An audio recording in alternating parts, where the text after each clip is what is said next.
Welcome to this new episode of Capital Ideas Talks. Today, we are talking macro with Rob Lind, our chief economist here in Europe.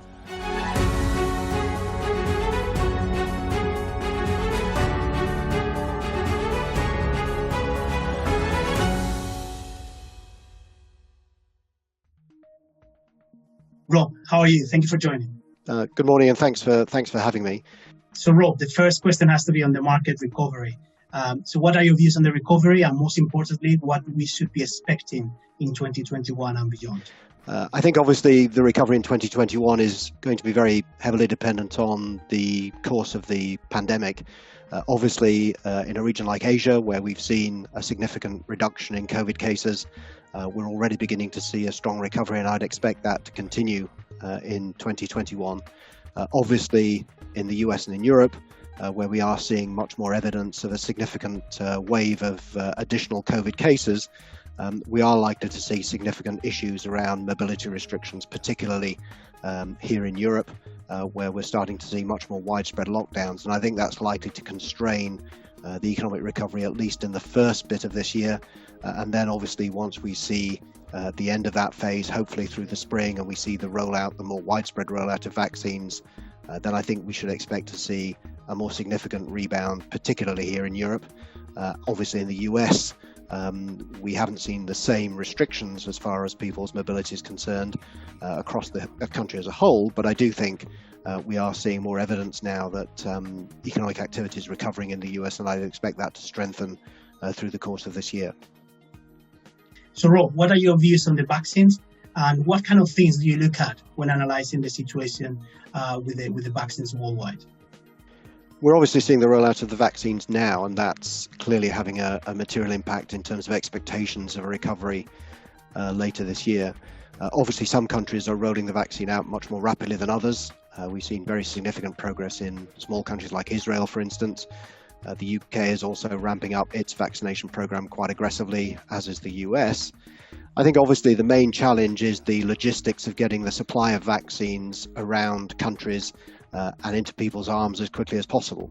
And that is likely to be a continuing challenge, at least in the short term, by which we mean the next 2 to 3 months.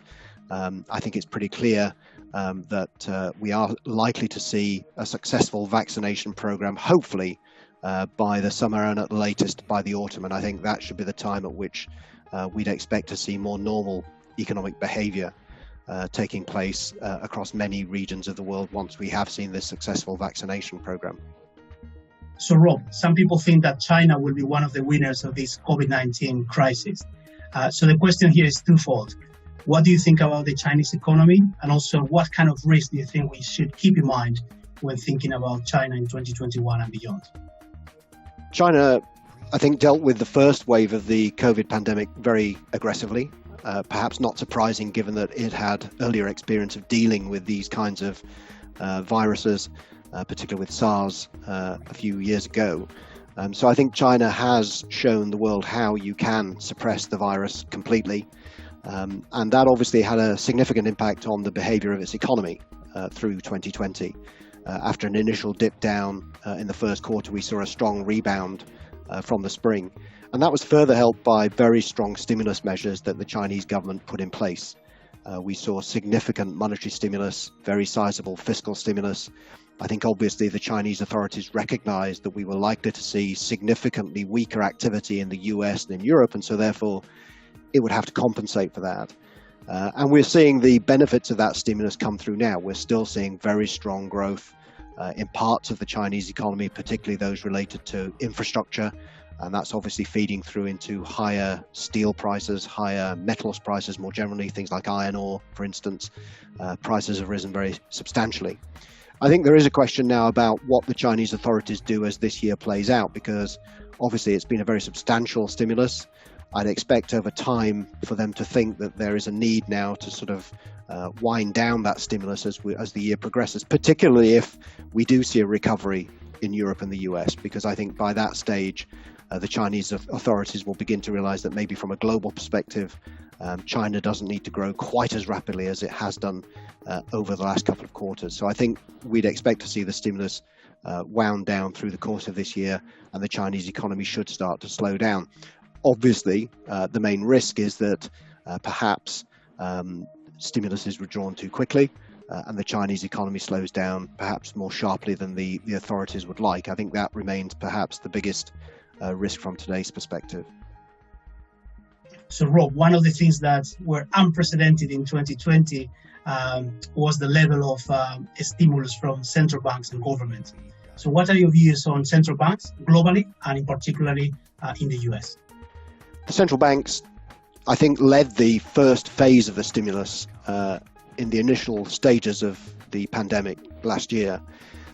The Federal Reserve, the European Central Bank, the Bank of England, many other central banks around the world, the People's Bank of China, implemented very aggressive monetary stimulus measures to ensure that what started as a health crisis didn't turn into a financial crisis. And I think they succeeded in doing that. And that very aggressive monetary stimulus was a very important part of the overall policy response to the first phase of COVID. I think as we look through this year, it's very important that central banks maintain that very, very easy monetary stance to ensure that we don't see any significant untoward turbulence in financial markets, which would then start to feed back into the real economy. But I think the much bigger question now in terms of supporting the economic recovery itself is how much more fiscal stimulus we will see from governments. Last year we saw very significant emergency measures undertaken by governments across the world. Huge stimulus measures put in place to ensure that the closure of economies didn't feed through into disruptive and indeed destructive economic trends. We didn't see the scale of bankruptcies at the corporate level. We didn't see huge problems for the household sector, and that was primarily the result of this government emergency intervention to stop economies from falling over. I think now that we are through that phase of the crisis, the next phase of the crisis is going to be about governments using fiscal policy to support demand as economies begin to recover. There is going to be a need, I think, for economies to have more investment. There is going to be a need to support employment. And we're starting to see the very first signs that policymakers are making this shift. Obviously, the new Biden administration in the US is likely to implement more fiscal stimulus measures. We've already seen these emergency measures implemented both under President Trump and more recently in December to support household incomes and prevent big problems for the US economy. But as time goes by, we are likely to see much more emphasis on the need to support things like infrastructure investment. And we're also seeing those kinds of things in Europe as well. The European response was initially about protecting jobs, making sure that people didn't lose their jobs, that businesses didn't go bankrupt. Now the response is about what can we do to strengthen the economy as it picks up from this pandemic. And that's why we're starting to see, particularly in Europe, the Recovery Fund, which has been a very important part of the overall response, that will help to support public investment in things like infrastructure and the green transition. And that will be a very important part of the recovery over the next few years. So, Rob, some people think that once the global economy starts recovering more strongly, perhaps inflation will come back. So what are your views on inflation, and should we be expecting higher inflation in 2021 and perhaps beyond? I think we will see a pickup in inflation, a temporary pickup in inflation in 2021, as the effects of last year's sharp drop in many prices reverses. Obviously, last year we saw some quite big drops in things like energy prices, and also as the service sector closed across large parts of the world, we saw some big drops in the things like tourism, travel, restaurant meals, hotels. All of those service sectors that were closed down had to report significantly lower prices. So that did help to depress inflation across large parts of the world. As those effects reverse this year, then I think we will see a rebound in inflation. So we will see higher energy prices, higher services prices. And I think the other thing that we will also see in the course of this year is the impact of the supply constraints in certain manufacturing sectors. So last year, for instance, we knew that there would be big problems as manufacturing industry closed down to deal with the pandemic. Manufacturing has now started to open up, but there are still some problems in supply chains across the world. We've started to see issues in terms of moving goods around the world because of container traffic being out of sink. So we are likely to see some short-term supply chain problems, which could lead to higher prices for goods as well. So I think it's entirely possible that we could see a spike in inflation in the course of this year. I don't think that will be something that unduly concerns central banks because they will regard it as temporary. I think then once we look out into the medium and longer run, there is a question in my mind about whether we will see policymakers being more tolerant of a period of moderately higher inflation. What I'm not talking about here is a return to the sorts of inflation rates that we saw in the 70s or 80s, but it's possible that policymakers, both central banks and governments, might decide that actually it would be a lot easier for their economies to adjust to the post-pandemic world if we saw a period of moderately higher inflation, say 2.5–3%, compared with the 1.5% to 2% that we've got used to over the last decade. In those circumstances, I think we could see a period of moderately higher inflation in the medium to longer run as being an essential part of the economy's adjustment to the post-pandemic world. I think that would help to facilitate the shift of jobs and companies out of the sectors that are likely to shrink post the pandemic into those new sectors where there will be more output and more jobs in future. And so inflation will be helpful in terms of facilitating that structural change in these economies. So Rob, 2020 has been a weak year for the dollar. We have seen the dollar weakening against most currencies in the world. So what are your views on the US dollar? Are we in the middle of a bear cycle, or perhaps we will see the dollar recover in 2021 and beyond? Like many people, we expect to see a gradual depreciation in the US dollar. That is something that I think is an essential part of the world beginning to heal and recover from the pandemic. I think a gradual decline in the dollar would be symptomatic of policy beginning to work and of capital flows from the US into the rest of the world, into Europe, but also more importantly, into many emerging economies and emerging markets. And that would be very helpful. And I think it would help to cement the recovery story. So a gradual dollar decline is an important part of that recovery story. Obviously, there are risks around that. It's possible, for instance, that we could see a much sharper decline in the dollar. That is something that I think many people are starting to think about. That could potentially lead to more significant rises in commodity prices and potentially more of an inflation issue next year and beyond. Alternatively, there's a risk that the dollar could strengthen. I mean, if we see a significant relapse in the world economy, if we see problems with the rollout of the vaccine, if that starts to raise doubts about the global recovery that many people now expect in 2021, then I think that's possible that you could start to see the dollar strengthen. But overall, I think as things stand at the moment, the balance of probability is that we see this gradual, modest depreciation in the dollar as long as the world economy recovers. So let's talk about Brexit. 2021 will be the first year of the post-Brexit implementation. So let's think about what are the key impacts of post-Brexit world, both for the UK economy, but also for the European Union. Brexit represents, I think, a very significant change in the trading relationship between the UK and the EU. Although we have a deal, it's very important to recognise that the UK decided to leave the customs union and the single market. And that is going to be a significant change in the relationship between the UK and the EU. And it means that we will see much more friction at the border as the UK and EU try to trade with each other. I think we're already beginning to see evidence that that's having an impact on trade flows. I think over time, certainly over the medium to longer run, I'd expect this friction at the border to deter trade flows. Most economic models would suggest, for instance, that trade between the UK and the EU could fall by about a third in the long run. And obviously that will have an impact on the UK economy. It suggests that, other things equal, Brexit will reduce the UK economy in size by something like 5 or 6% in the medium to longer term.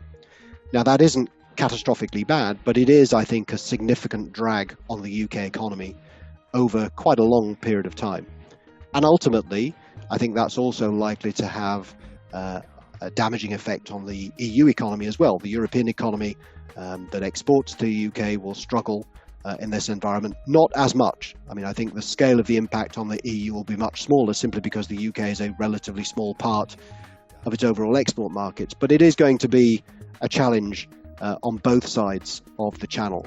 But I think the UK economy in particular is going to have some significant issues in the medium to longer run, given the nature of the Brexit that we've seen. It's a relatively hard Brexit.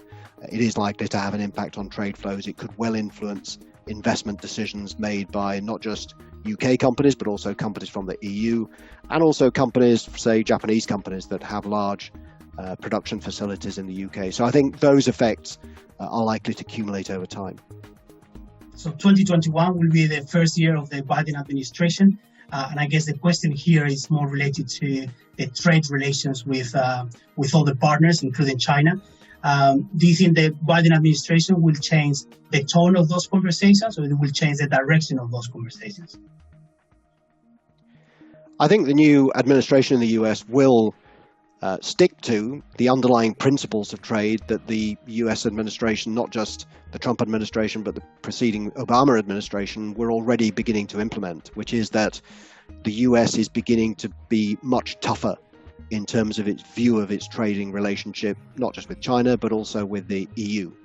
And so I think we are likely to see this continuing tension between China, the US, and the EU on the trade outlook. As you say, I think we will see a change in the atmosphere around this, because I think the Biden administration will be more constructive while retaining a very clear and tough approach to China and also to the EU. I think the new administration is likely to be more constructive in terms of the language that it uses. And I think in particular, the new administration will be seeking support from the EU in particular as it tries to address the questions raised by its relationship with China. So I think we are likely to see a change in tone, if not in terms of substance. And so it'll be important to watch that quite carefully. Further out, I think there is obviously a question here about the extent to which the Biden administration can change the approach to running the US economy. There's a lot of expectation that we'll see further fiscal stimulus measures, that those stimulus measures are likely to include things like more infrastructure spending, and that could be positive for the US economy in the medium to longer run. It would obviously help to support economic growth, and it would also promote more private sector investment. But obviously there's a concern that the new administration might also increase regulation in certain areas, so that would be potentially a countervailing factor. So I think it's something that we are going to have to watch more closely. It's fairly obvious that in some areas the Biden administration will continue the work and the policies of what we've seen over the last few years, but in some areas there will be a significant change. And those significant changes, I think, are some things that investors are going to have to focus on over the next 2, 3, 4 years. Rob, thank you so much for all your insights and for taking the time to join us in this Capital Ideas. Thank you very much. I hope to see you soon. Keep well.